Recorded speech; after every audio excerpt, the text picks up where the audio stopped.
Mengine ambayo nimeona ni ofisi ambayo iko chini ya CEO ihakikishe kwamba tunaondoa nakisi tegemezi, kwa maana ya ile bajeti mapungufu ya kwake. Namna gani yataimarishwa? Ni kutafuta wawekezaji pamoja na kutafuta sponsorship ambayo mpya na kubwa itakaoongeza hii nakisi kuondoka.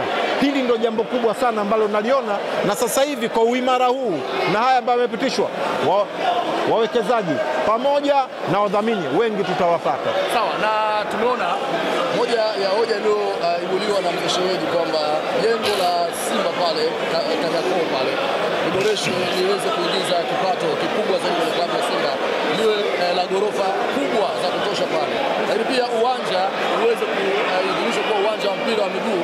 Mmekuwa mkitegemea zaidi pesa kwa watu na kwa wawekezaji na kwa wadhamini, lakini Simba ina vyanzo vingi vya mapato lakini bado hamjafanyi kazi. Nakubaliana nalo kabisa 100% kwamba uwanja wa Simba Mo Arena ni moja kati ya vitega uchumi. Likiimarishwa vizuri eneo lile, likawa linachezeka michezo pamoja na matukio mbalimbali, litaingiza fedha nyingi sana. Lakini kubwa pia ni kuhusiana na jengo na mali za Simba, ni kwamba majengo kama haya yakiwekwa katika ubora na kuongezwa ukubwa wa kwake, basi mapato yatakuwa ni makubwa sana. Lakini jambo jingine ambalo kubwa sana nimelifurahia ni juu ya usajili wa wanachama wapya. Hili lilikuwa ni jambo linatotesa kwa muda mrefu sana. Kwa hivyo kuwajibika kwa uongozi katika kutafuta nafasi hii ya kutaka kuleta haya maendeleo ya kuongeza idadi ya wanachama, maanake thamani ya klabu itakuwa ni kubwa sana. Wanachama, tutapata wanachama wengi wapya, tutapata vyanzo vikubwa vya mapato, tutapata ada nyingi sana. Lakini mambo mengine mengi kama unavyoyaona ni kwamba watu wote wanahitaji uongozi uliokuwa bora. Sasa hapo issue ya logo, tumeona mwenyekiti amezungumza issue ya logo, lakini wakati mwenyekiti anazungumza issue ya logo, wanachama wakawa wanataja jina lako, wanakutafsiri kama mpinzani vile. Kwanza ilikuwa inakuuma kwa namna moja ama nyingine, lakini pia umeelewa vizuri namna ya logo ilivyosajiliwa Simba.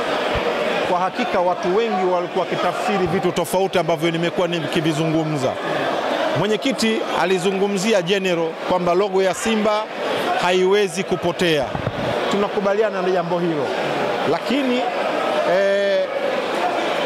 mjumbe wa kamati ya katiba ameweka wazi kabisa kwamba pale logo ya klabu ya Simba imehuishwa pamoja na jina la kwake. Na hili ndio ambalo nilikuwa nikilizungumza, kwamba vitu hivi vya msingi ambavyo ndio alama ya klabu lazima vizingatiwe. Kwa hivyo vyote vimezingatiwa, logo, majina, vitu vyote vimehuishwa.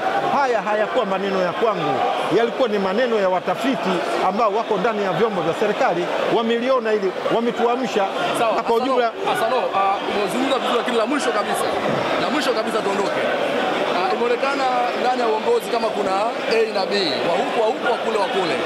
Na Simba misimu mingi wanakosa ubingwa mfululizo. Leo kuna mechi kubwa inachezwa, Simba hana pointi yote, anahitaji pointi 3. Viongozi wote wako hapa. Wengi wanatafsiri kwamba hii mechi imetupa. Lakini kukosa ubingwa inaonekana ndani pia kuna mamluki. Juzi tunamsikiliza Magoli anasema kuna watu ndani na walioko nje pia wana changamoto ya afya ya akili. Hawapendi kuona watu wengine wanafanya kazi yao kwa amani na utulivu. Nadhani kuna mgawanyiko wote ndani ya Simba na pengine hii inapelekea kutokuona pia Simba ikifanikiwa. Unajua tafsiri iko kubwa sana. Mwanadamu yoyote anapokuwa na hasira anaweza kuzungumza jambo lolote. Unanifahamu? Kwa hiyo inategemeana na mwanadamu yule amekuwa na ile subra au kuweza kujizuia kwa kiasi gani. Halikuwa jambo zuri na maneno mazuri, lakini kwa jumla ni kwamba karibu viongozi au awamu za uongozi zilizopita nyingi, ziko zilizofanya vizuri na ziko zilizopoteza. Kwa hivyo wale waliopoteza hawakuwahi kutoa maneno ya aina yoyote kuwashutumu watu wengine. Kwa hivyo alikadhalika hata yeye hakuwa na sababu za kushutumu watu wote, na ndio maana alishindwa hata kutaja watu ambao wanaona au wanawahisi kwamba hakikuwa kitu kizuri. Kwa hivyo kwa jumla tuseme kwamba Simba ni moja na itaendelea kuwa ni moja.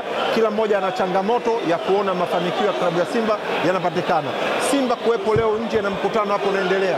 Mkutano ni swala zetu, lakini pia yako ambayo bodi na uongozi ilikuwa inayaona na mengine serikali ilikuwa ikiyatazama.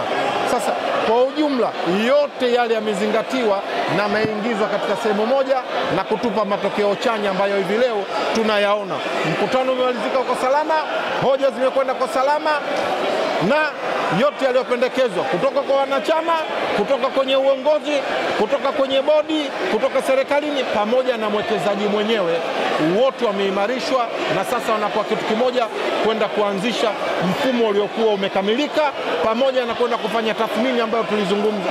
Yako ambayo nilizungumza siku zile yaondolewe, yameondolewa. Makampuni ambayo yalikuwa yamekuwa mengi, yamejazana, hayana nafasi, lakini pia yapo ambayo niliyazungumzia juu ya Simba yenyewe yamerekebishwa na yamefanyiwa kazi kwa ujumla. Mimi nishukuru kwamba viongozi wamekuwa wasikivu, serikali yetu imekuwa sikivu na wanachama pia wamewiva. Sawa, Hassan, katika moja ya vitu ambavyo vinazungumzwa na hata wewe ukinukuliwa na hata BMT kwenye taarifa yao ni kwamba mwenyekiti wa klabu ambaye ndo anamiliki hisa 51% ndio anapaswa kuwa mwenyekiti wa bodi ya wakurugenzi.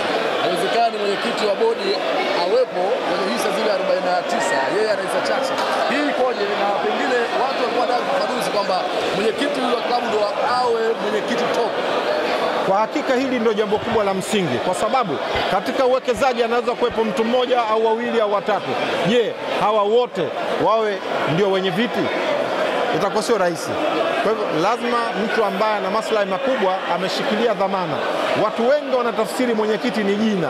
Mwenyekiti sio jina, ni taasisi, kwamba taasisi ya klabu ndio yenyewe itasimamia masuala yote ya wanachama na haki zote za mali za klabu ya Simba. Hili ndio jambo kubwa na limepita.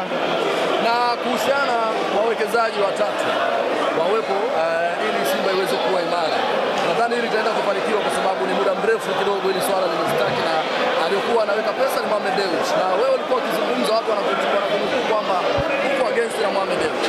Hapana, mimi sikuwa against Mohamed Dewji. Watu, usikilizaji ulikuwa ni mdogo. Mimi nilikuwa nazungumzia kukamilishwa kwa transformation, na nilizungumzia suala la kwamba mkataba wa awali ambao ulifanyika ulikuwa umeondolewa au umekufa rasmi mwaka 2020, kitu ambacho ni sahihi. Kwa hivyo wakiendesha mikutano na taratibu nyingine, sijui niseme kwa utaratibu upi, lakini leo hili limekuwa sasa ndo njia sahihi na bora, limefika mwisho. Yeye anajua haki za kwake, wanachama wanajua haki za kwao, uongozi na serikali haya imeyashuhudia. Serikali ina nia njema sana ya kufika mwisho. Kwa hiyo tumefika mwisho kwa salama na amani. Tunakwenda sasa kuanza mchakato mpya wa kuona Simba imara, Simba ambayo itakwenda kuchukua makombe, Simba ambayo itakwenda maendeleo na mafanikio yote. Asante. Kwenye upande wa budget, wakati budget inatajwa nilikuona ulitoa karatasi na peni ukao na noti budget ya msimu uliopita na budget mpya. Kipi kimekuvutia zaidi ama kipi kiboreshwa kwenye bajeti mpya tofauti na bajeti ya msimu uliopita? Mimi kubwa ambalo nimeliona, kumekuwepo na ulipaji wa uvunjaji wa mikataba. Limekuwa lina mambo mengi sana ambayo gharama yake imekuwa ni kubwa sana, inayogharimu klabu, pamoja na uvunjaji wa mikataba ya makocha na makampuni mengine, kama vile ambavyo sisi tumeweza kumshtaki Mbeti kwa kuvunja mkataba na kumdai fidia zaidi ya bilioni 1.1. Hali kadhalika na hao ambao tunawavunjia mikataba sisi, wao pia wana haki ya kwenda kutudai.